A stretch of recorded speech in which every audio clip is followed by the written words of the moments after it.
I heard the gunshots from 3 blocks away and should have kept driving, but my old trauma nurse instincts kicked in, and I followed the sound of chaos to the Villanova estate.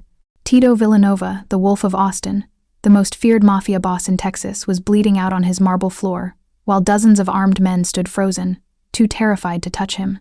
Every doctor in the city had refused to come. He had minutes, maybe less, before the femoral artery I could see pumping blood across expensive white marble would kill him. I pushed through the crowd of guns and guards, dropped to my knees in his blood, and pressed my hands directly over the wound. Guns cocked around me. Someone shouted to get me away from him. But Tito's eyes opened, found mine, and he whispered one word: "Let her." I had no anesthesia, no proper equipment, no surgical suite, just a leather belt for a tourniquet, vodka from his bar for sterilization, and thread I ripped from his own curtains to suture the artery that was killing him.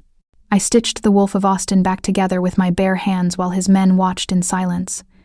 By dawn, his pulse was steady, his eyes opened, and the first thing he said was, "Don't let her leave." I'd saved his life. He'd just decided I belonged to him. I heard the gunshots from 3 blocks away. That should have been my sign to turn around, go home, lock my door, and pretend Austin's underworld wasn't tearing itself apart on a Tuesday night. But I'd never been good at self-preservation. The scanner I kept in my car, a relic from my days as a trauma nurse before everything fell apart, crackled with panicked voices speaking rapid Spanish. Code words I recognized from too many nights in the ER when gang violence spilled through our doors. Someone was dying, and no one was coming to help. I should have kept driving. Should have remembered that I wasn't a nurse anymore, that my license had been revoked 18 months ago by a hospital board more interested in covering their asses than protecting their staff. That I had no business getting involved in whatever violence was unfolding in the Mansion District where people like me didn't belong. Instead, I grabbed my old trauma kit from the trunk, the one I couldn't bring myself to throw away even after losing everything, and followed the sound of chaos. The Villanova estate loomed ahead like something out of a crime novel. Iron gates, stone walls, the kind of wealth that whispered power and screamed danger. Tonight, those gates stood open, and the circular driveway was flooded with black SUVs and men shouting in 3 different languages. I pulled up behind them, my beat-up Honda so out of place it would have been funny if I weren't running on pure adrenaline and the particular insanity that came from having nothing left to lose. Rain hammered down as I grabbed my kit and ran toward the mansion's front entrance, where light spilled out onto marble steps slick with water and something darker. Blood. A lot of it. Alto. A man with a gun materialized in front of me, weapon raised, eyes wild with fear disguised as aggression. "Who the fuck are you?" I heard someone needed help. I held up my kit with shaking hands. "I'm a nurse, I can help." "We don't need." "Sergio." Another voice, older, desperate, coming from inside. "The boss is dying. Where the fuck is the doctor?" The man Sergio looked back toward the house, then at me, clearly calculating whether shooting me was worth the time it would waste. I didn't wait for him to decide. I pushed past him, through the ornate front doors, into a foyer that belonged in a museum but tonight looked like a war zone. Men everywhere, expensive suits stained with blood, guns drawn, phones pressed to ears as they made increasingly desperate calls to people who clearly weren't answering. And in the center of it all, on marble floors that probably cost more than I'd make in 5 years, a man lay bleeding out. Even dying, he was beautiful in a way that felt dangerous. Dark hair matted with sweat, strong features carved sharp by pain, expensive suit torn and soaked through with blood that pooled beneath him, spreading across white marble like a macabre art installation. 2 bullet wounds, one in his shoulder, one one near his femoral artery. The femoral was the problem. That's what was killing him. Everyone stood frozen, watching him die, afraid to touch him, afraid to fail him, afraid of what would happen if the Wolf of Austin bled out on his own floor. I'd heard that name before, Tito Villanova, whispered with fear in emergency rooms when his people came in with injuries they couldn't explain. The man who controlled half of Austin's underground, who made people disappear, who'd built an empire on violence and precision. He was dying, and no one was doing a damn thing about it. My feet moved before my brain could catch up. I dropped to my knees in his blood, the warmth of it soaking through my jeans immediately, and pressed my hands directly over the femoral wound. Guns cocked around me. Multiple. The sound of safeties clicking off like a symphony of threats. "No la toques," someone shouted. Don't touch him. Sergio, get her away from... Shut up. The voice was hoarse, barely audible, but it cut through the chaos like a blade. Tito's eyes were open, dark, unfocused, but conscious enough to see me kneeling over him. Let her, he managed, each word costing him. Let her. Work. The guns lowered, marginally. But the men didn't move away, didn't stop watching with the particular intensity of people who'd kill me in a heartbeat if I failed. No pressure. I looked down at the man bleeding out beneath my hands and forced my voice to stay steady. Can you hear me? He nodded once. Barely. Good. Stay awake. I'm going to save your life, but I need you conscious. Can you do that? His lips curved slightly. Might have been a smile. Might have been a grimace. Bossy. Effective, I corrected, already assessing. The shoulder wound was bad, but not immediately fatal. The femoral was the priority. I needed to clamp it, needed to stop the bleeding before he lost too much blood to recover. I need supplies, I said, not looking away from him. Towels, clean ones, alcohol, the strongest you have, thread sewing thread, fishing line, dental floss, I don't care, a belt, and light. A lot of light. Who the hell are you? Sergio demanded. Someone who knows what a femoral artery looks like when it's compromised. I pressed harder, felt the pulse beneath my palms weak but there. Get me what I asked for or watch him die. Your choice. For a moment, no one moved. Then Tito's voice, even weaker now. Do it. They scattered. I looked down at the man whose life was literally in my hands and whispered, Don't you dare die on me. I didn't drive through the rain to watch you give up. Not giving up. His hand moved, found my wrist, gripped it with surprising strength. Just wondering. Who sent you? No one sent me. I just heard someone needed help. And you? Came? Anyway? Old habits. I felt his pulse flutter beneath my fingers. Stay with me. Talk to me. What's your name? You don't know? I know what people call you. I want to know what your mother called you. His eyes focused slightly. Tito. Just Tito. Okay, Tito. I'm Ariella. And you're going to live through this because I'm very good at my job and very stubborn about keeping people alive. Men returned with supplies.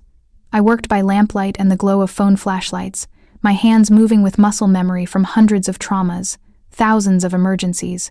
I made a tourniquet from someone's leather belt, used vodka from Tito's own bar to sterilize, found thread in a decorative curtain and used it to suture the artery with hands that didn't shake despite every reason they should. The men watched in silence. Tito watched me, his gaze never leaving my face, even as I literally stitched his life back together. Stupid to trust a stranger, he managed. Stupid to bleed out when help shows up, I countered, tying off another suture. Now stop talking, you're wasting energy. Bossy, he said again, but this time it definitely sounded like approval. By the time dawn started breaking through the windows, the bleeding had stopped. Tito's pulse was steady, weak, but steady. His eyes were still open, still watching me with an intensity that made something in my chest tighten.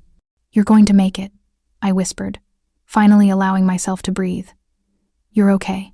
His hand found mine again, squeezed once. Don't let her leave, he said, not to me, to his men, to Sergio, to everyone in that room. His eyes closed, unconscious but alive, and I knelt there in his blood, my hands still pressed over the wounds I'd just closed, understanding with terrible clarity. I'd just saved the most dangerous man in Austin, and he'd just decided I belonged to him. I woke up to silk. That was my first coherent thought, not where am I or what happened, but this fabric is too expensive for someone like me to be touching. The room was all cream and gold, the kind of bedroom you saw in magazines about people whose problems didn't include figuring out which bill to pay first. Sunlight cut through floor-to-ceiling windows, illuminating furniture that probably cost more than my entire apartment. My clothes from last night, jeans stiff with dried blood, shirt ruined beyond saving, were gone.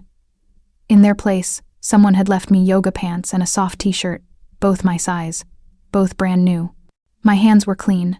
Someone had washed the blood off while I slept. The thought made my skin crawl. I found the door unlocked, which felt like a test. The hallway beyond was all dark wood and expensive art, the kind of quiet that came from wealth and controlled violence. A woman appeared 50-ish, kind face, apron that screamed housekeeper rather than threat. Ah, you're awake, I'm Nana. Her accent was thick, warm. The boss wants to see you. But first, breakfast. I need to leave. After breakfast. Not a suggestion. She led me to a dining room that could seat 20 but was set for 1. Coffee that smelled like it cost more per cup than I used to make per hour. Pastries from some bakery I'd never be able to afford. I ate because refusing felt dangerous. Because my hands were shaking and I needed something to do with them. Footsteps. Heavy. Controlled. Tito Villanova walked in looking nothing like the dying man from last night. Pale, yes. Moving carefully. But upright. Alive. Dressed in fresh clothes that somehow made him look more dangerous than the blood-soaked suit had.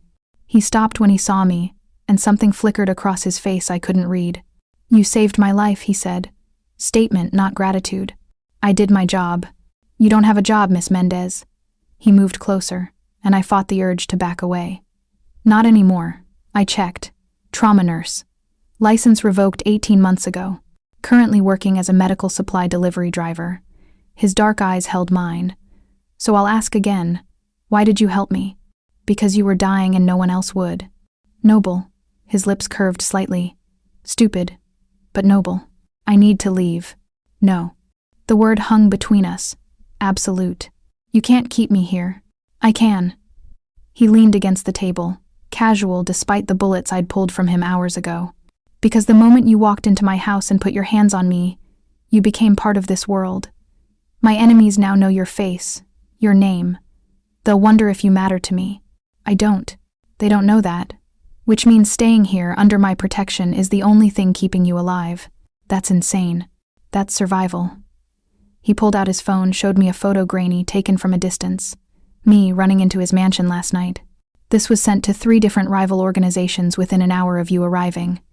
You're already a target, Ariella. The question is whether you'd rather be a protected target or a dead one. My stomach dropped. You're lying. I don't need to lie. I need you to understand that the woman who saved the Wolf of Austin doesn't get to go back to delivering medical supplies like nothing happened. So what? I'm your prisoner? You're my guest. He straightened, moved toward the door. With security, and rules, and consequences if you try to leave before I'm certain you're safe. When will that be? He looked back, and for the first time, I saw something almost like regret in his eyes. I'll let you know. The door closed behind him, locked from the outside. I was alone in a mansion that felt like a mausoleum, with a man who'd decided my heroism had earned me a cage. 3 days of beautiful captivity. 3 days of Nana bringing meals I barely touched, of staring out windows at grounds I couldn't access, of trying door handles that never opened. On the 4th day, Tito summoned me.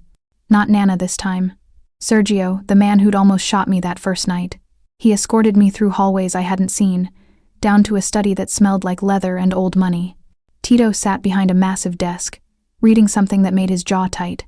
When I entered, he gestured to the chair across from him without looking up. Sit. I stayed standing. I want to leave. I know. He finally looked at me, and I saw he was healing wrong, favoring his left side, moving too carefully. You want your old life back, your apartment, your job, your freedom. Yes. Too bad. He slid a folder across the desk. Open it. I didn't move. Open it, Ariella. I opened it. Inside, photos, documents, my entire life in paper form, my nursing school transcripts, my exemplary record at Austin General, the incident report that had destroyed everything, falsified medication records, patient death, my signature forged on documents I'd never seen. And underneath it all, a name I recognized. Street Marks Hospital Administration, the board that had revoked my license, the people who'd turned me into a cautionary tale. They destroyed you, Tito said quietly. Systematically, deliberately. Made you the scapegoat for malpractice that had nothing to do with you. I know. The words came out bitter. I've known for 18 months. Did you know they did it on orders from the Vargas cartel? That the patient who died was carrying intelligence about their operations? That your hospital board was paid to cover it up and needed someone to blame? My blood went cold. What? They picked you because you were good, because you'd fight back, because destroying someone competent sends a better message than destroying someone incompetent. He leaned forward. The Vargas cartel wanted you ruined, Ariella. And Street Marks Hospital sold you out without blinking. I sat down heavily, the folder still in my hands. Why are you telling me this? Because 3 years ago, my brother Humberto went to St. Mark's Hospital with chest pain. They sent him home with antacids. He died that night. Tito's voice was flat, controlled. The attending physician was Dr. Marcus Chen. Ring a bell? It did. He was the one who signed off on the falsified records, the one who destroyed my career. He also killed my brother through negligence and then covered it up with the same board that destroyed you. Tito stood, moved to the window. We're both victims of the same corrupt system, Ariella. The difference is I have the power to burn it down. You have the knowledge to help me do it right. I don't want revenge. Don't you? He turned, and the intensity in his eyes made breathing difficult. You lost everything. Your career, your reputation, your future, because people with power decided you were expendable. And you're telling me you don't want to watch them face consequences? I looked at the folder, at proof of my innocence that had come 18 months too late. What do you want from me? Help me destroy them. Use your medical knowledge, your access, your understanding of their system. Help me take apart the organization that took apart both our lives. And then? Then you're free, with your license restored, your reputation cleared. Everything they took from you, returned. You can do that? His smile was slight, dangerous. Ariella, I'm the Wolf of Austin. I can do anything. I should have said no, should have refused to partner with a criminal, no matter how justified the cause. Instead, I heard myself say, I want it in writing. Smart. He pulled out paper, wrote quickly, signed with a flourish. Your freedom, once this is done. My word in ink. I took the paper, read it, folded it carefully. When do we start? Now. He moved toward the door, then paused. One more thing. The people who destroyed you? They're still working at St. Mark's. Still destroying careers. Still covering for cartels. His eyes met mine. Unless we stop them. And just like that, the woman who'd saved the wolf became the woman who'd hunt beside him. Celine arrived on day 6. I was in the study, reading through documents Tito had provided about St. Mark's Hospital corruption, when a woman swept in like she owned the place. Early 30s. Beautiful in a way that felt weaponized. Designer clothes that probably cost more than my car. So you're the nurse. Not a question. An assessment. I looked up. And you are? Celine Villanova, Tito's cousin, his lawyer, his conscience when he remembers he has one. She sat across from me without invitation. I need to know if you're legitimate or a very good actress. Excuse me? You show up out of nowhere, save his life, conveniently have a destroyed career that makes you sympathetic. And now you're living in his house, reading confidential documents, earning his trust. Her eyes were sharp, calculating. Forgive me if I'm skeptical. I didn't ask to be here. But you stayed. She leaned forward. Why? Because he won't let me leave. Tito doesn't keep anyone against their will unless they're a threat or an asset. Which are you? Herr Gase. Ask him. I'm asking you. Before I could answer, Tito appeared in the doorway. Celine, enough. I'm protecting you. From a woman who saved my life? His tone was mild, but I heard steel underneath. She's not a threat. Then what is she? The question hung heavy. Tito looked at me, and something passed between us I couldn't name. She's someone who deserves better than what she got. We're fixing that. Celine studied us both, then sighed. Fine. But I'm watching. She stood, moved toward the door, then paused. Ariella, I pulled your entire history. Every hospital record, every complaint, every review. She turned back. You were exceptional. The kind of nurse who should still be saving lives. So whatever Tito's planning, whatever role you're playing, don't let it destroy you again. After she left, silence settled. She's intense, I managed. She's thorough. Tito moved to his desk, pulled out another file. She also found something I think you should see. Inside, photos from 3 years ago. A hospital room, monitors, and a young man who looked strikingly like Tito, lying in a bed surrounded by equipment that hadn't saved him. Humberto, I whispered. You were working that night. ICU rotation. You weren't his nurse, but you filed a complaint about his care. Said Dr. Chen had missed obvious symptoms. That the attending had been negligent. I remembered, vaguely. A patient who shouldn't have died. A doctor who'd been too arrogant to listen. A complaint that had disappeared into administrative black holes. They buried it, I said. They buried you. 6 months later. Different complaint, different negligence. But same pattern. You spoke up. They shut you down. He closed the file. My brother died because you tried to save him.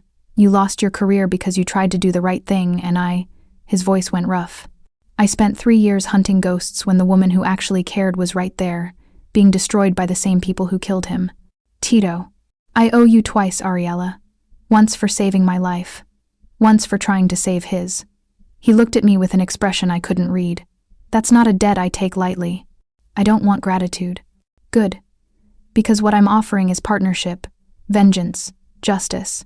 Whatever word makes you sleep at night. He moved closer. Help me destroy them, not for me. For every nurse they've sacrificed, every patient they've killed, every person they've decided was expendable. I looked at him, this dangerous man who'd somehow become my unlikely ally, and made a choice that would change everything. Tell me the plan. His smile was sharp, satisfied, devastating. Now you're speaking my language. The rumors started small. Whispers in medical supply companies I still had contacts with. Questions from former colleagues who suddenly remembered my number. Comments on social media posts I'd forgotten existed. Where have you been? Someone said they saw you at the Villanova estate. Are you working for them? I ignored them. Told myself it didn't matter. That once this was over, once Street Marks was exposed and my name was cleared, the whispers would die. Then the threats started. A photo of my apartment building, sent from an unknown number. No message, just the image. A car following me on the rare occasions Tito allowed me to leave with armed escorts. A message delivered to the mansion's gate. Return what belongs to us, or we'll take her back ourselves. Tito called a meeting.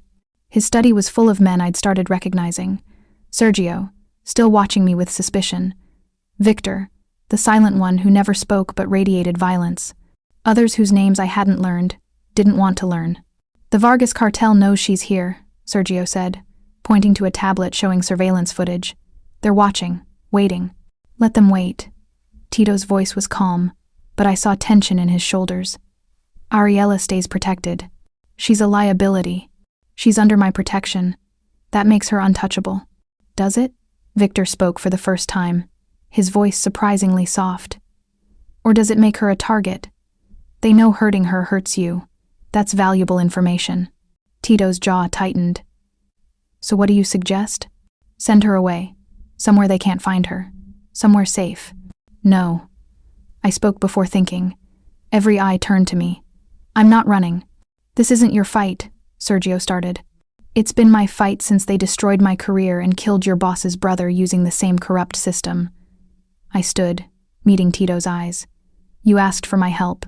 You don't get to send me away the moment it gets dangerous. Ariella, I'm staying.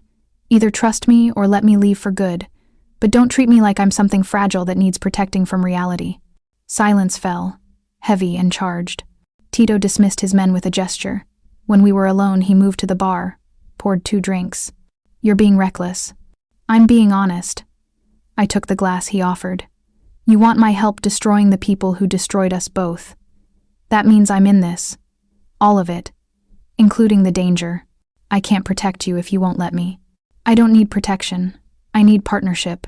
There's a difference. He studied me for a long moment, something shifting in his expression. You're not what I expected. What did you expect? Someone grateful to be saved. Someone willing to hide while I handled the ugly parts. His lips curved slightly. Not someone who demands to stand in the crossfire. Disappointed? Fascinated. The word landed between us like a confession. And terrified, because the people we're fighting don't hesitate to kill women who inconvenience them. Then teach me to fight back. This isn't a movie, Ariella. I know. I've seen what bullets do to bodies. I've held dying men while their blood soaked my hands. I'm not naive about violence. I moved closer. But I'm also not backing down. They took my life once. I won't let them take it again by hiding. Something in his eyes shifted. Respect, maybe. Or recognition. You're going to get yourself killed, he said quietly. Maybe, but at least I'll die standing instead of running. He drank, set down his glass, looked at me with an intensity that made my breath catch. Fine. You want partnership? You've got it. But understand. His hand came up, stopping just short of touching my face. The moment you're in danger, I'm pulling you out, whether you agree or not. That's not partnership. That's the only offer on the table. Take it or I put you on a plane tonight." We stared at each other, wills colliding. "Fine," I said finally. "But when this is over, I walk away free. No more cages. No more protection I didn't ask for." "Deal." He extended his hand. I took it. His grip was warm, strong, and lingered longer than necessary. That night, I lay awake in my borrowed room, listening to guards patrol outside, wondering when exactly I'd stopped being a hostage and started being something else entirely. The attack came at midnight. I was half asleep when the first window shattered. Gunfire erupted sudden, deafening, turning the mansion into a war zone in seconds. Hands grabbed me, Victor, pulling me from bed, shoving a vest into my arms. "Put it on. Now." "What's happening?" "Vargas cartel. They're here for you." My blood went cold. "Where's Tito?" "Holding them off." "Move." We ran through hallways that echoed with gunfire and shouting. Men in tactical gear streamed past, weapons drawn, moving with military precision toward the chaos. Victor led me down, toward what looked like a basement. Steel door. Keypad. He punched in numbers, shoved me inside. "Stay here. Don't open this door unless you hear Tito's voice. Understand?" Before I could respond, he was gone. The room was medical. Full surgical suite. Sterile. Professional. The kind of setup that said Tito had anticipated needing emergency care off the books. I waited in the dark, vest too big, heart hammering, listening to violence above me. Then footsteps. Running. The door burst open. Sergio, wild-eyed, supporting Tito, who was bleeding from God, from his abdomen, from his leg, from too many places. "He got hit covering your exit," Sergio snarled at me. "Fix him." They dropped Tito on the surgical table. His eyes found mine, glassy with pain. "Told you. This would happen." "Shut up." I was already moving, hands finding wounds, assessing damage. Abdomen through and through, missed major organs. Leg grazing shot, bleeding but manageable. But there was so much blood. "Ariella." His hand caught mine. "If I don't make it, you're making it. Now hold still." Gunfire still echoed above. The door shook with each explosion. But I blocked it out, focused on the man bleeding out under my hands for the second time. No anesthesia, no proper equipment. Just my hands, his blood, and the particular intimacy of keeping someone alive while the world tried to kill them both. I worked by emergency lighting, suturing, packing wounds, monitoring vitals that were too weak, too thready. "Stay awake," I ordered. "Talk to me." "About what?" "Anything. Your childhood, your favorite food, why you decided to become a crime lord." His laugh was weak. "Didn't decide, was born into it." "Then tell me what you would have been, if you'd had a choice." He was quiet for a moment. "Doctor, like you." I looked up, surprised. Humberto and I used to play hospital, patching up stuffed animals, thinking we'd save people. His eyes met mine. Then he died, and I learned the only people worth saving were family. Until a stranger proved me wrong. My hands stilled. "Tito." Footsteps pounded above. The shooting had stopped. Silence fell, worse than chaos. Then Tito's phone buzzed. He checked it with bloody hands. "They're gone. We won." "At what cost?" "2 injured. None dead." He tried to sit up. I pushed him back down. "You're not done bleeding." "Yes, I am. You fixed me. Again. I bought you time. You need a real hospital. I have a real doctor here." His hand found my face, left blood on my cheek. "I have you." The door opened. Victor, covered in soot and blood that probably wasn't his. "Boss, they got away, but we have their route. Orders?" Tito looked at me. "What do you think? Why are you asking me?" "Because you're the one they came for. This is your fight now, too." I looked at him, wounded again because of me, asking my opinion on violence like it was a normal conversation. "End it," I said. "Whatever it takes. End this so they stop coming." His smile was grim, satisfied. "You heard her. Hunt them down. Every last one." The war lasted 3 days. 3 days of Tito's men moving through Austin like ghosts, dismantling Vargas operations with surgical precision. 3 days of him healing faster than should be possible, driven by rage and something else I couldn't name. On the 4th day, they brought Sergio in. Chained, bleeding, defiant. I was in the study when Tito called me down. His face was carved from stone, eyes cold as winter. "Tell her," he said to Sergio. "Tell her what?" Sergio spat blood. "Tell her who gave the Vargas cartel her location, who let them know exactly when to attack, who sold out this family for money." My stomach dropped. "No, it was him." Tito's voice was deadly calm. "My right hand, the man I trusted most.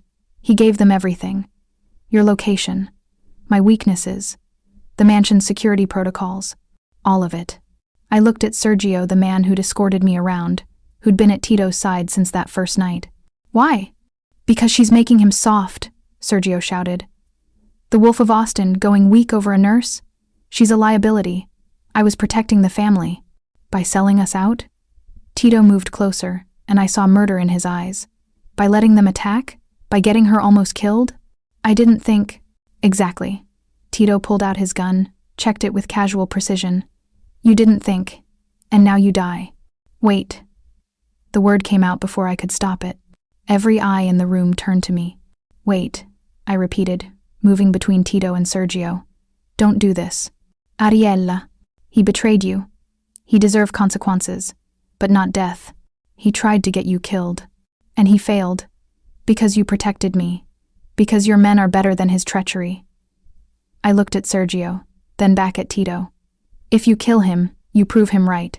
That I've made you violent without purpose. That protecting me costs you your soul." "He doesn't have a soul," Sergio snarled. "Maybe not. But I'm not asking you to spare him for his sake." I moved closer to Tito, close enough to feel the rage radiating from him. "I'm asking you to spare him for yours. Because mercy is harder than murder, and I don't want to be the reason you lose the ability to choose restraint." Silence stretched. Tito's finger was on the trigger. Every man in that room was holding their breath. Then slowly he lowered the gun. "Exile," he said quietly. "Take him to the border. Make sure he understands that crossing back into Texas means death. Make sure everyone knows what happens to traitors in my organization." Sergio was dragged away, screaming threats and curses. When we were alone, Tito turned to me, something raw in his expression. "Why?" "Because you're not just the wolf. You're Tito, the man who wanted to be a doctor, who saved stuffed animals in his memory, who—" I stopped, not sure how to finish. "Who what?" "Who deserves to be more than what violence made him." He was quiet for a long time. Then his hand came up, cupped my face with surprising gentleness. "You're dangerous, Ariella Mendez. So are you." "Yes, but I kill people. You—" His thumb traced my cheekbone. "You make me want to be someone who doesn't." 2 weeks after Sergio's exile, Tito took me somewhere unexpected. Not his study, not the fortress of the mansion, but a rooftop garden I hadn't known existed, with a view of Austin that made the city look almost peaceful.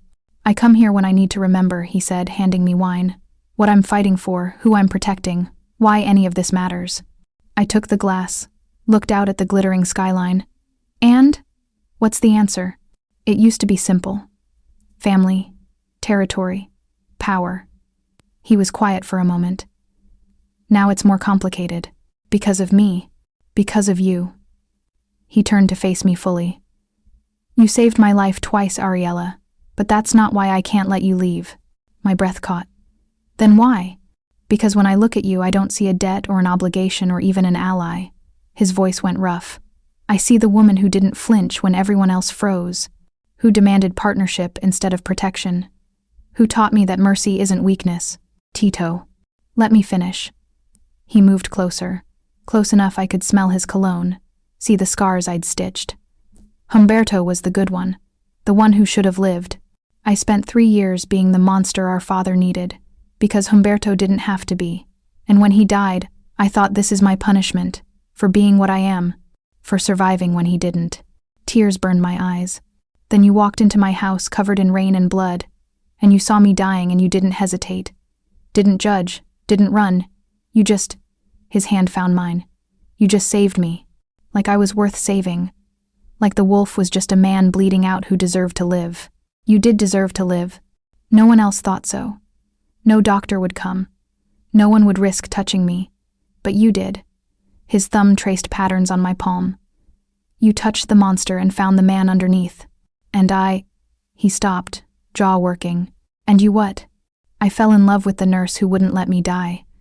The confession fell between us like something precious and terrifying. I know it's insane. I know you don't owe me anything beyond what you've already given, but I need you to know this isn't about debt anymore, it's about… I kissed him, cut off his words with my mouth, poured every complicated feeling I'd been fighting into that connection. He went still for a heartbeat, then his hands were in my hair, pulling me closer, kissing me back like I was oxygen and he'd been drowning. When we finally broke apart, both breathing hard, I whispered against his lips. I fell too. Somewhere between stitching your artery and teaching you mercy. I fell for the wolf who wanted to be a doctor. The man who protects everyone but never learned how to protect himself. I don't know how to do this, he admitted. Love without possession, care without control, be with someone without making them a target? Yes. Then we figure it out together. I pulled back enough to see his face. No more cages. No more decisions made for me. Real partnership. Real choice. Real love, he finished. Real love. Can you do that? Can the Wolf of Austin love someone without consuming them? He was quiet for a long moment, his hands framing my face like I was something precious. I don't know, but for you? His smile was soft, vulnerable, devastating. I'll learn, even if it kills me. Don't joke about dying. I've already saved you twice. Then save me a third time. His forehead pressed against mine. Save me from being the monster. Teach me how to be just Tito again. And standing on that rooftop with the city sprawling below us, I realized I already had. 6 months later, I stood in front of a building that had taken everything to create. The Villanova Foundation Trauma Center. My name Ariela Mendez, Chief Medical Director on the plaque beside the door. Behind me, Tito's hand rested on my lower back. Steady, supportive, still protective, but no longer possessive. We'd spent 6 months tearing apart Street Marks Hospital's corruption, exposing Dr. Chen's negligence, bringing down the board members who'd destroyed careers to protect cartel interests. My license had been reinstated, my reputation restored. The people who'd used me as a scapegoat had faced consequences. And now, this. A clinic funded by anonymous donors, though everyone in Austin knew exactly who'd paid for the state-of-the-art facility in the neighborhood that needed it most. Nervous? Tito murmured near my ear. Terrified. I turned to look at him, this man who'd somehow become my partner in every sense. What if I'm not ready? What if I've forgotten how to be a real nurse? You saved my life with curtain thread and a leather belt. I think you can handle proper equipment. His smile was soft, proud. You were born for this, Ariela. The doors opened. Press. Cameras. Officials who'd ignored me for 18 months now wanting photo opportunities. Celine appeared at my side, immaculate in a suit that probably cost more than the clinic's first month of supplies. Ready to show them what happens when you survive the people who tried to destroy you? I squeezed Tito's hand once, then stepped forward. The speech I gave wasn't long, wasn't political, just honest. 18 months ago, I lost everything because I tried to do the right thing. Today, I'm standing here because someone believed that the right thing was worth fighting for. This clinic exists because of second chances, because of mercy, because of the understanding that people who've been broken can rebuild if someone gives them the tools and gets out of their way. Applause. Genuine this time. After the ceremony, as the crowd dispersed, I found Tito waiting by his car. But this time, no guards, no weapons visible. Just him, leaning against the Maserati, watching me with an expression that made my breath catch. You kept your promise, I said, reaching him. Freedom. My career back. Everything you said you'd give me. I did. He pulled something from his pocket, small black box that made my heart stop. So now I'm asking for something different. He opened it. Inside, a ring. Simple, elegant, made from, is that melted bullet casing. From the first night, the one that almost killed me. His eyes held mine. I had it made into something else. Proof that violence can be transformed. That even the worst nights can lead to the best mornings. Tito, I'm not asking you to marry me. Not yet. I know you need time, space, the freedom to choose me without pressure. He pulled the ring out, held it between us. I'm asking you to wear this as a promise, that when you're ready, if you're ever ready, I'll be here. The man you saved, the man you taught to be human again. Tears blurred my vision. You're sure? Because I'm not easy. I'm stubborn and bossy and I'll challenge you every single day. I'm counting on it. He slipped the ring on my finger, perfect fit, like he'd measured while I slept. You saved my life twice, Ariella. Once with stitches. Once by teaching me mercy. The least I can do is give you the freedom to decide if you want to spend your life with the man you rebuilt. I looked at the ring, at this impossible man, at the clinic behind me funded by violence transformed into healing. Yes, I whispered. Yes to wearing the ring? Yes, to all of it. The ring, the future, the life we'll build where mercy matters more than fear. I pulled him down, kissed him in front of the clinic, the cameras, the city that had watched us both fall and rise. Yes to you, Tito Villanova, the wolf who learned to be a man again. His arms wrapped around me, holding me like I was precious, powerful, and permanently his.